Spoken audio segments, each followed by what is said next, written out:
Pada sesi kali ini kita akan membahas tentang framing effect pada psikologi harga. Dan kita akan membahas tentang kapan sebaiknya Anda menggunakan framing effect terkait dengan moment oriented atau time oriented atau pengalaman, dan kapan sebaiknya menggunakan money oriented atau hematnya.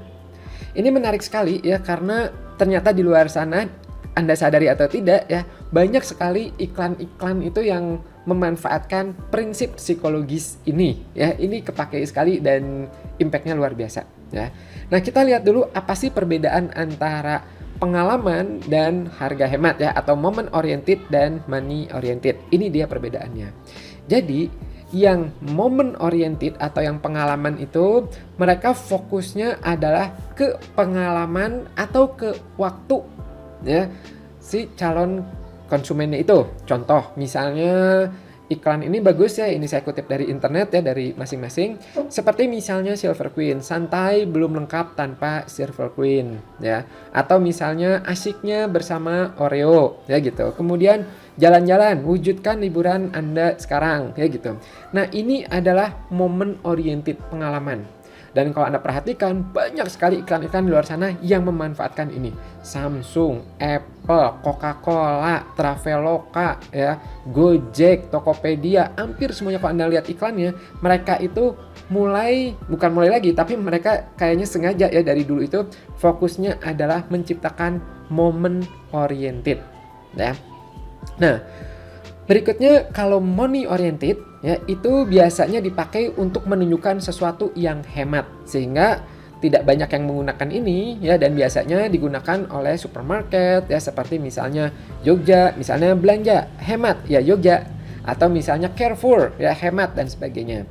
Nah, itu adalah money oriented. Jadi supaya calon customer itu memahami bahwa kalau belanja di sini tuh kamu hemat loh. Nah, ya, itu perbedaannya.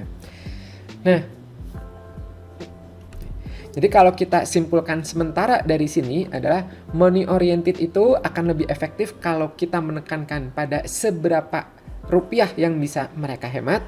Sementara moment oriented itu fokusnya adalah bagaimana pengalaman atau service yang akan mereka dapatkan dengan produk kita. Nah, menariknya ya, nanti hasil penelitiannya itu adalah menunjukkan bahwa ternyata ketika orang itu ditawarkan ke experience dan pengalaman ya, atau jasa service, itu biasanya mereka lebih terbuka dan lebih siap membayar lebih mahal ya, lebih siap untuk mengeluarkan biaya atau dana lebih banyak. Nah, Anda sebagai penjual ya, kita sebagai marketingnya ya, itu bisa memanfaatkan ilmu psikologi ini, ilmu framing effect ini. Jadi kita lebih mengarahkan iklan atau penawaran kita tuh pada dimensi si calon customernya ya, bukan pada hemat dan sebagainya. Boleh sih, tapi penekanan fokusnya adalah pada momen ini. Nah, kita lihat ini dia hasil penelitiannya ya, dari Mogilner dan Eckhart di 2009 lalu ya. Inti kesimpulannya adalah focus consumer on experiential factors, not the money factors ya. Jadi kalau bisa usahakan ke experience ya, ke pengalaman atau ke time ya gitu, dibandingkan ke uang. Nah, kurang lebih penelitiannya itu dilakukan seperti ini, eksperimentalnya. Ini contoh sederhananya ya, contoh sederhananya seperti ini. Jadi peneliti ini ceritanya menjual jus lemon, fresh lemon. Kemudian ditulislah di atasnya itu, di papannya itu, enjoy this fresh lemonade. Udah seperti itu aja papannya ya. Tidak ada kalimat-kalimat tambahan ya, tidak ada time oriented ya, moment oriented, tidak ada money oriented. Ini untuk kontrol. Kemudian ya, di waktu lain itu menggunakan eksperimennya ditambah seperti ini. Spend a little money and enjoy this fresh lemonade. Dan yang kedua adalah spend a little time and enjoy this fresh lemonade. Ya. Dan yang satu adalah spend a little money ya, jadi habiskan sedikit uang, lebih sedikit uang ya, hemat maksudnya, dan nikmati jus ini. Sementara yang satu adalah spend a little time ya, luangkan waktu Anda ya gitu untuk menikmati fresh lemonade ini ya. Nah, kemudian setelah itu akhirnya diteliti ya hasil impact dari penggunaan kalimat tersebut ya terhadap penjualan. Nah, ini dia hasilnya. Nah, kita lihat dulu perbandingan antara yang money frame dengan kontrol ya. Jadi kalau kita ngelihat ya, ternyata yang menggunakan ini lebih hemat. Ternyata malah penjualannya lebih kecil, lebih sedikit dibandingkan kontrol. Kontrol tuh yang tidak pakai kalimat apa-apa, cuman enjoy this ya, nikmatin ini gitu ya. Silahkan beli di sini ya, atau ada jus buah atau apa, yang seperti itu aja. Nah, sementara ketika diberi tambahan time frame ya, seperti tadi ya, spend little time and enjoy this lemonade ya, jus ini misalnya fresh lemonade. Nah, ternyata meningkatkan keinginan orang untuk membeli dan menikmati jus tersebut ya. Ini menarik ya. Jadi penggunaan kata-kata atau frame ya, frame jadi kita fokusnya pada ke arah yang mana, itu bisa berimpact terhadap penjualan ya. Nah, kesimpulan dari penelitian ini adalah usahakan fokus pada faktor pengalaman konsumen, bukan pada faktor uangnya atau hematnya ya. Jadi Anda coba cari ya apa produk Anda ini bisa memberi momen apa, experience apa ya, misalnya liburan bersama keluarga, menikmati canda tawanya ya, kebersamaan dan sebagainya ya.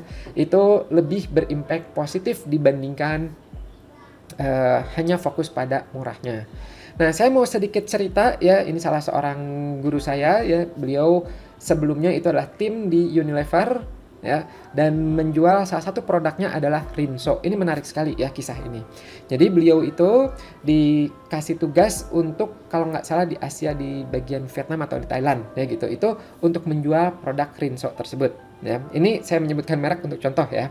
Nah, di kota tersebut ya, di negara tersebut sudah ada pesaingnya. Ada pesaing yang lebih hemat ya, produk A misalnya ya, itu lebih hemat, dan juga udah ada produk yang lebih mahal ya, yang dipersepsikan itu lebih bagus ya. Jadi ketika produk Rinso ini mau masuk di situ, saingannya cukup ketat. Mau dia menjual murahnya, udah ada yang lebih murah, udah dipercaya sama ibu-ibu di sana. Mau dia masuk ke yang eksklusif, udah ada di sana ya.